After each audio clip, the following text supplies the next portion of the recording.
With this afternoon's challenge to graduates, he is a Colorado native, but has lived on the missionary field with his family in 7 countries and on 4 continents before returning here for college.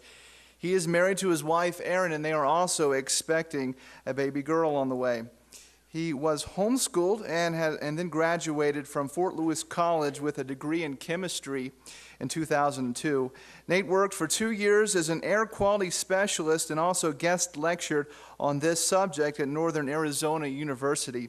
He joined Master Plan Ministry staff in 2004 along with Erin, and since then his goal has been to win college students to Christ, build them into strong disciples, and send them into his harvest. Ladies and gentlemen, Mr. Nate Herbst.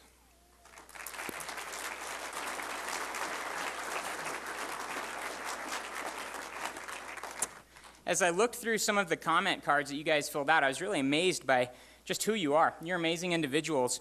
You all seem to be very athletic and enjoy sports. You hunted, fished, hiked, camped, skied, snowboarded, played hockey, rock climbed, biked. You were all involved in the arts, all sorts of different types of arts, from music to singing, dancing, writing, drawing, and a lot of you do photography.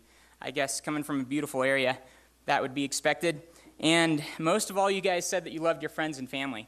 That's kind of what really matters, those relationships that you guys have in life and the relationships that you guys have with each other now.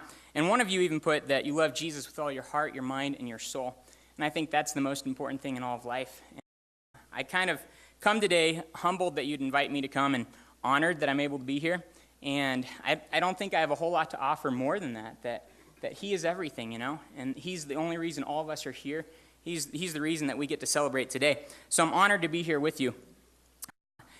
You've worked hard and you've waited a long time for this day. And this is just the beginning of a whole lot.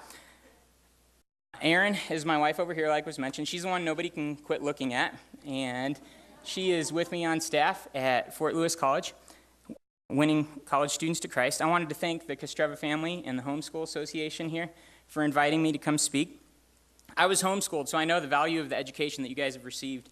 And I didn't have the opportunity to have a big homeschool association like this, so when I graduated, I was all alone. It was just me. It was nobody else. So I like to tell people I graduated at the top of my class back in 1997. It was just me. But anyway, I wanted to talk to you guys a little bit today about the reality of the world that you're entering and your place in it, because this really is the beginning of a new time in your life, of a new chapter, as somebody said. In perilous times, God always raises up people and establishes people who will stand for him and who will stand for what is right.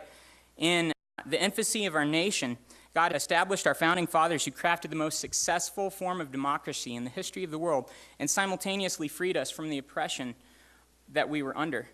In our country's darkest hour, God established Abraham Lincoln, who not only preserved our union, but he freed the slaves that were in bondage here in this country. As Hitler and the Nazis were murdering millions and poised to subject millions more to tyranny and fascism, God established Winston Churchill and FDR to preserve freedom in this world. While our nation was embroiled in racism and segregation, God established Martin Luther King Jr. to really fight for the rights of those who were downtrodden. When the world was deadlocked in fear and uncertainty of the Cold War, God established President Reagan, who stood up and brought down an evil empire. The last 50 years have witnessed a level of moral depravity unparalleled in human history. And during that time, God has established Billy Graham and Bill Bright to further his kingdom in ways never even imagined before in all of history. But I want you guys to get this. Before them, he established Henrietta Mears, a humble and willing woman who invested her life as God directed in those 2 men's lives and in many more. And she was a part of all that God accomplished through them. She was the catalyst for all that happened in their lives. Finally, as the last 2 decades have witnessed a vicious assault on the family, God established Dr. James Dobson to stand up for the family and for the underpinnings of our society. You'll see this pattern all through history. When times are terrible, God brings up people to meet the challenge. You're entering the world in the time that's more dangerous than any before in all of history. At this very moment, there are more people suppressed by both physical and spiritual tyranny, oppression, bondage, and slavery than ever before. Innocent people are being murdered in numbers never before imagined. Racism, inequality, and injustice dominate our planet, and billions live in fear and uncertainty even right now. The moral depravity and the assault on the family continue to proliferate unchallenged. That's the reality of the world that you guys are entering. Don't let that scare you, but let it motivate you. It's a big deal. It's not something to be thought of lightly. Winston Churchill described it like this: one ought never to turn one's back on a threatened danger and try to run away from it.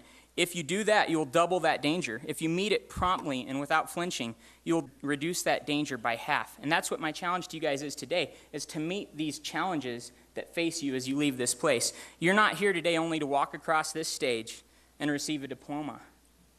Just as he has appointed those great men in times past to stand up for what's right, at crucial times all through history, he's chosen you and he's established you to stand up for what is right even right now. I'm not sure, guys, but you may be the ones that overturn Roe v. Wade. Since Roe v. Wade, in this country alone, nearly 50 million people, possibly more, have been murdered. You guys may be the ones that he's called to overturn that. You may be the ones that he has brought up to overturn an outdated theory of evolution. Right? You may be the ones that he has planned to use to overturn a ban on prayer in schools. You may be the ones that he raises up to preserve marriage in our society. Do you realize that for the first time in human history, that's at stake? But you guys are entering the world at this time with that sense of direction that God has put you here for. You may be the ones that stand up for our freedoms when those are being challenged like never before. He's chosen you guys to be the Lincolns, the Churchills, the Reagans, the Grahams, and the Dobsons of your generation. He really has. Today marks the beginning of that mission. That's why we celebrate today. It's such a special time. Acts 17:26 tells us, from one man he made every nation of men, that they should inhabit the whole earth, and he determined the time set for them in the exact places where they should live. Get that? You grew up right where God wanted you to grow up, right? Right here. He has prepared you more than adequately through the friendships, fellowship, and education you've received here.